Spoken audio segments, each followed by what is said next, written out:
Shalom, everybody. Welcome back to the Baal HaSulam's Matan Torah with commentary by Rebbe Avraham Morechai Gottlieb. We'll be referring to as the Rebbe Shlita. We are on the top of page 90, section 13. The headers read, both mitzvot between a person and God, as well as interpersonal mitzvot, have the same aim, to bring us to a state of cleaving to God. And no difference is sensed in a true act of selfless love, whether the act's object is God or a person. The Baal HaSulam begins, though indeed there are two categories in the Torah. A, mitzvot that apply between a person and God, and B, mitzvot that apply between one person and another. Nonetheless, they both have the same aim of bringing the created being to the final goal of cleaving to God, as has been explained. Regarding one person and another, the Rebbe Shlita says, here there is a hidden question. Now that we have learned the purpose of the Torah and the mitzvot is to separate us from the contamination of self-love and to develop love of the other, Baal HaSulam asks clearly, via the mitzvah between one person and another, we get to practice in reducing self-love and developing love of the other. But what do the mitzvah between a person and God contribute to this? For example, what connection do the mitzvah of keeping the Sabbath and blowing the shofar have to annulling self-love? It's a good question. A lot of these things seem esoteric and beyond us. How does that relate directly to the character of self, let alone how the self interacts with others? We'll find out. The Baal HaSulam continues, not only this, even the practical aspect of both of them is one and the same, being mitzvot between man and man and God. For at the moment when you perform an act for its own sake, l'shem shamayim, for the sake of heaven, under the consciousness of yashar kel, straight to God, meaning the intended purpose is not of self-interest. It's completely beyond that. As it says, without any admixture of self-love, which is to say without deriving the slightest benefit for yourself, a pure act, a true act, then you don't sense any difference in your action regardless of whether it is focused on love of your fellow man or love of God. This is so because it is a natural law that applies to every created being, that it regards everything outside the boundary of its own body as completely empty and non-existent. The Rebbe Shlita says here on the spot, whatever is outside us we consider to be non-existent, whether it be divine or human. Our nature is to treat anything that is outside of ourselves, that in no way impinges on our benefit, as insignificant. But we each need to train ourselves to operate in the opposite direction. That is, that I am really non-existent. And the essence of reality is precisely the other's existence. This is the meaning of the statement of our sages. Chazal say, the words of Torah are fulfilled only by killing ourselves for it, as brought in Masechet Brachot 63b. That is, we need to kill our self-love, to kill yourself, kill your self-love. Obviously, if we took the literal interpretation, we would think that we would expend all of our physical strength and capacity, and God forbid, even our health, to fulfill the Torah. But what is fulfilling Torah if we don't have our health, if we don't have our capacities? So obviously, the subtlety here is the inner meaning, being kill yourself, kill your ego. And not in the sense of eliminating it totally. We don't believe in that. We do believe in elevating above it, nullifying it, so to speak. In fact, the greater one's ego, the greater one's coarseness, the greater one's ratzon, desire to receive, the more they can receive from the Creator, assuming, of course, they correct all of their kalim, all of their vessels, in order to give. But this is a very difficult idea for anyone to contemplate unless one has merited to reach this high state of yashar kel, of loving the other. To say that I am non-existent, to really be like ownerless and just totally serve the other. Because we're beings of pleasure, and that is our fuel. We wouldn't get up in the morning if we didn't expect some type of pleasure, somehow, some way, let alone move a finger, do anything. I mean, any fidget, any small movement is connoting a fulfillment of lack, even if it's unconscious or subconscious. We're all trying to fulfill a desire, ideally for pleasure. The ultimate root of that pleasure, of course, being the Vekas, being one with the Creator. But to be non-existent, we say Ein Milvado. We say there's nothing but Him. Really, literally, nothing but Him. But of course, we see nothing but difference. We see chaos in the world, let alone we see our own independence, let alone 8 billion people on the planet. But what is inspiring the other to move? The Creator Himself. Because we all have that portion from on high within us, our soul. That Jew within, that Pintel Yid, that spark of godliness that brings us to be in similarity of form with our root as we are the branch.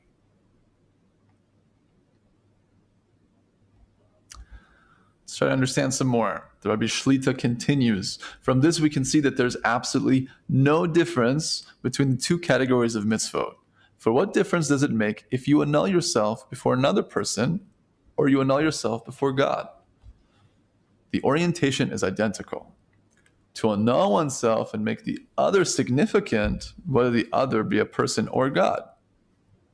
And the translator adds, if by ignoring myself, interest, I don't work on the Shabbat, with only the intention of enabling the fulfillment of the Creator's purpose of creation, then I have indeed annulled myself. And this is the same way that I annul myself when I ignore my self-interest in order to help a friend achieve a goal. It's the practice of nullifying oneself, the practice of mivataling in Hebrew. Something as simple as, let's say, you want to go for your lunch break and someone asks for help and you nullify yourself and you say, okay, I'm very hungry. I'll wait another 10 minutes. I'll have to help out this person. Nullify your needs before someone else's.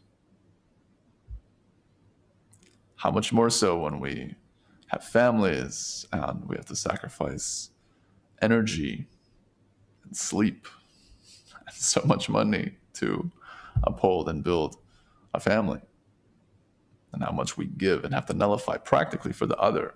The Creator puts us in a situation, the obligations of our relationships with others, to train us in order to nullify ourselves. Because if we can nullify ourselves and remove the self, so to speak, then Hashem, the Creator within, that soul, comes out. Now, these words can be mistaken to say that this philosophy is somehow against the notion of self-love. So much of this is talking about nullifying self-love, removing self-love, being above self-love. But the difference between self-love of the secular world today, the New Age communities, that is the love of serving the self as opposed to serving the other. When we come to the state of serving the other out of a place of true, authentic self-love, meaning, I was created by the Creator. My life and every detail of it was imprinted in the thought of creation before any of the worlds and spiritual processes came to be, let alone this physical world. You were specifically thought of, and you are in what we call the Ein Sof, the thought of creation. A lot of people call Ein Sof, they say Ein Sof Baruch Hu, blessed be He, because that's the highest thing we can connect to. But even the Ein Sof is not the Creator Himself. It's not His essence, as we call Atzmuto. We don't speak about the essence whatsoever. And it's kind of freeing to say we can never know the Creator in Himself. It's totally beyond us, by definition. Because we are the creation, He is the Creator. And we can still connect to relative to our experience, an infinite emanation. of his goodness and his desire to give goodness to creation, which is the thought of creation, the Ein Sof. So to contemplate that we're all included in that, and to connect to that point within, and to know that he loves us absolutely. So of course we have to love ourselves. We would be in similarity of form with the Creator to the degree that he loves us, so too we should love ourselves. And if we don't, that's a foundational thing to work on. Because going into this type of wisdom, at least deeper, I mean, really just the tip of the iceberg with this type of information that we've shared in this class so far. And even this tip of the iceberg could require a state of health. Just to clarify that we need to be healthy going into this. I've heard this from the Rebbe Shlita himself. And that goes with any type of religiosity to begin with. Unfortunately, some people look to some type of cultural or religious community or philosophy in order to fix or heal their problems. But that's not getting it at the core. So I just wanted to say that as a side point, because we talk so much about killing our self-love. What does that really mean? It means killing our will to receive for ourselves alone for the sake of serving the self. But of course we should love ourselves because the Creator loves us. We are beautiful, pure souls that are attempting to unveil ourselves more and express ourselves more through the physical body, which is just a garment. So, just to clarify the difference between the self-love used in this language and the true self-love that Judaism assumes of the person with themselves, and its distinction between the self-love of the nations of the world, the New Age communities, regarding self-service and self-development for the sake of self, not for the sake of the whole of humanity in order to reach the goal of creation, given the relationship and covenant that we all have with the one and only Creator. Quite a contrast. To continue, Rebbe Shlita says, from this we can see that there's absolutely no difference between the two categories of mitzvot. For what difference does it make if you annul yourself before another person or you annul yourself before God? The orientation is identical. To annul oneself and to make the other significant, whether the other be a person or God. If by ignoring my self-interest I don't work on the Shabbat, with only the intention of enabling the fulfillment of the Creator's purpose for creation, then I've indeed annulled myself. And this is the way that I annul myself when I ignore my self-interest in order to help a friend achieve a goal. I already read that. Hope you like the review. But I would like to say on that note that it all comes down to intention. It's all relative. How much more so, I mean, if we can designate, at least back in the times of the temple, a particular piece of produce or an animal and sanctify it as a sacrifice for the Beit HaMikdash, for the Holy Temple, for services. If we can do that with our minds, how much more so to have the intent when we're actually involved in a mitzvah, involved in an opportunity the Creator gave us in order to refine ourselves. Amazing. And as a quick side note regarding offerings, in case those who are listening might not be so familiar with the traditions of old, of Judaism, regarding sacrifices. In short, korbanos in Hebrew comes from the language of karov. It's still hard for me to connect just because it's so separated from our generation, this notion of korbanos and bringing animals of different types and species, male, female, a mix of them all, bulls, rams, sheep, and the like, and elevate them to the Creator. So because korbanos come from karov, it's from the language of closeness, meaning when we give such a sacrifice, we are to imagine with our consciousness, with our intention, that this animal is supposed to be me.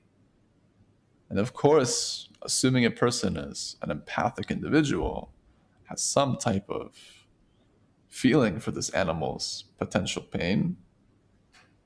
On the other side, you're giving the animal the highest opportunity to elevate itself for the service of holiness. Sure, if the animal could think of what it could prefer and how it could prefer to leave this world and make its own corrections, since all levels of reality have their own corrections, and we're the ones who are making that in reality. So I would think that animal's pretty happy. I just want to clarify that for those who might be listening and are not so familiar, because it is, relative to our generation, an alien concept. So I just wanted to explain that, there's a deep dynamic of consciousness and trying to elevate it in our humility of what should have happened to us, but rather out of the Creator's mercy, we can bring this animal in order to go about this particular spiritual process, which is much, much, much deeper than what I just explained, but that's the short version.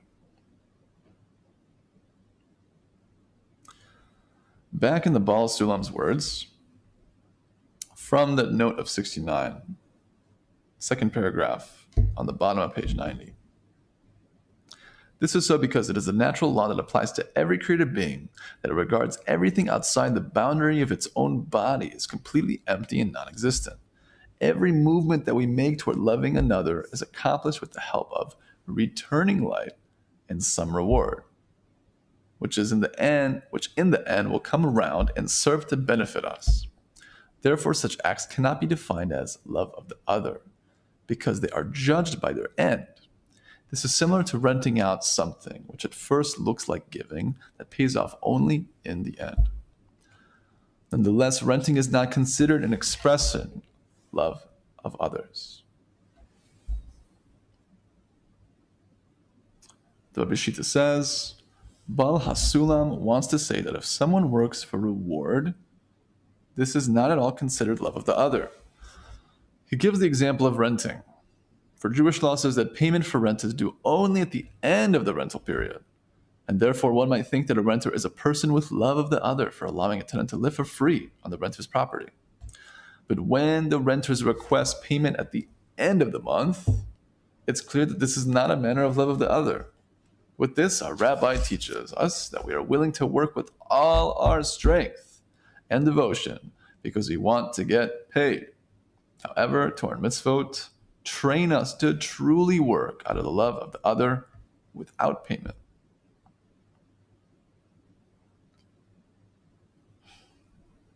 And regarding this, there is no difference between the interpersonal mitzvot and the mitzvot between a person and God.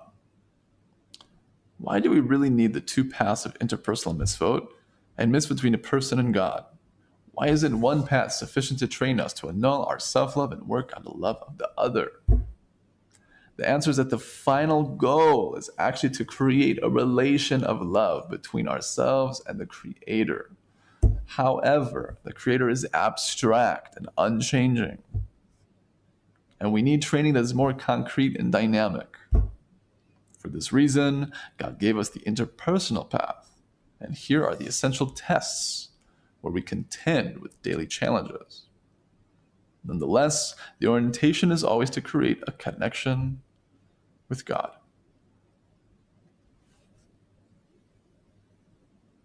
So we see here that the more important thing, even though both mitzvahs between man and man and God are the same relative to us because they both have to do with something outside of ourselves, there's a beautiful idea brought by the Rebbe Shlita as quoted in a work, which again is a free PDF download that you can find the link to in the description. KabbalahArt.com has a section of several books that are free PDF downloads as introductions to this wisdom. So the Rebbe Shlita says, an amazing thing to meditate on. He says, imagine there are no people in the world other than yourself. Everyone else is actually God, clothed as people.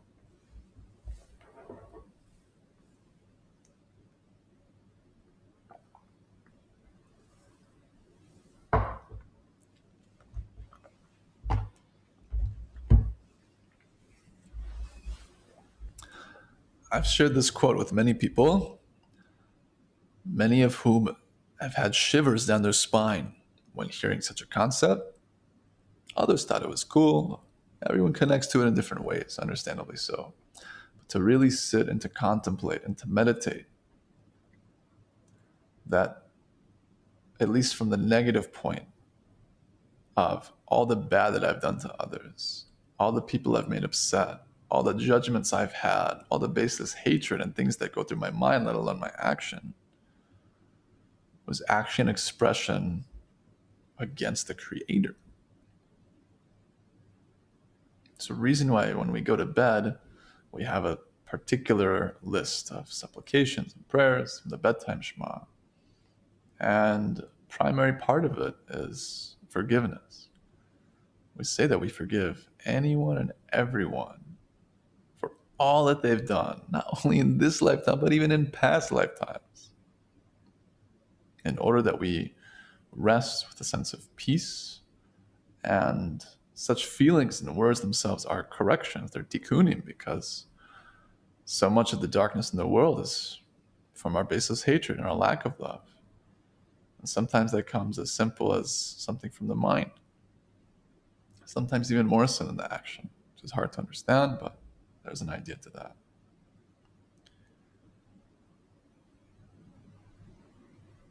And I think the shivering of the spine type of people is an expression of feeling and noticing in that moment that they've wronged the Creator.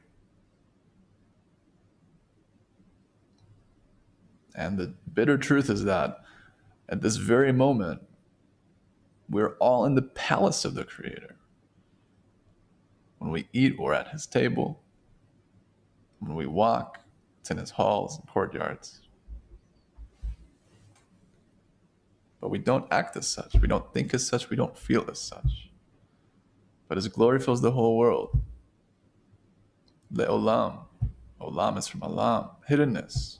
His glory fills all the hiddenness. Not just the whole world, but literally, because everything that's hidden from us too, He's right behind it, even in this very moment.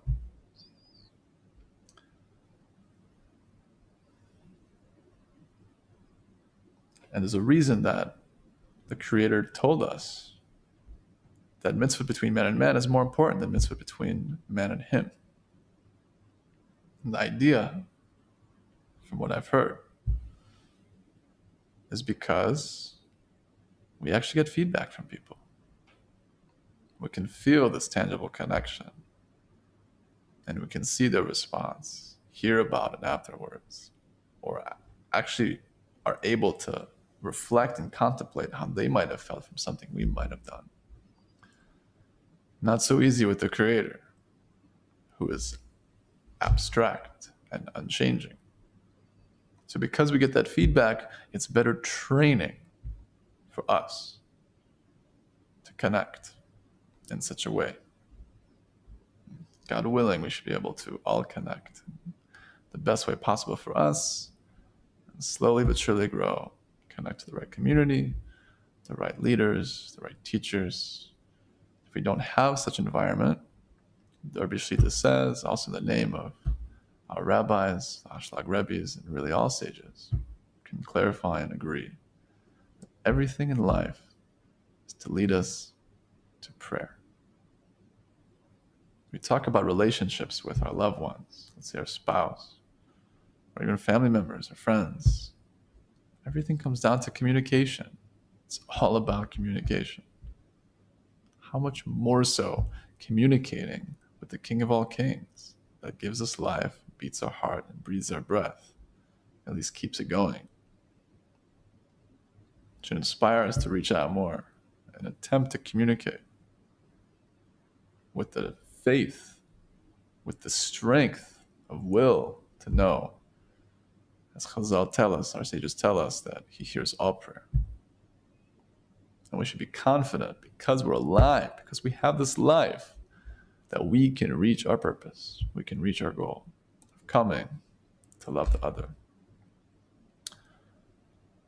Let's end here. We're in the middle of page 92.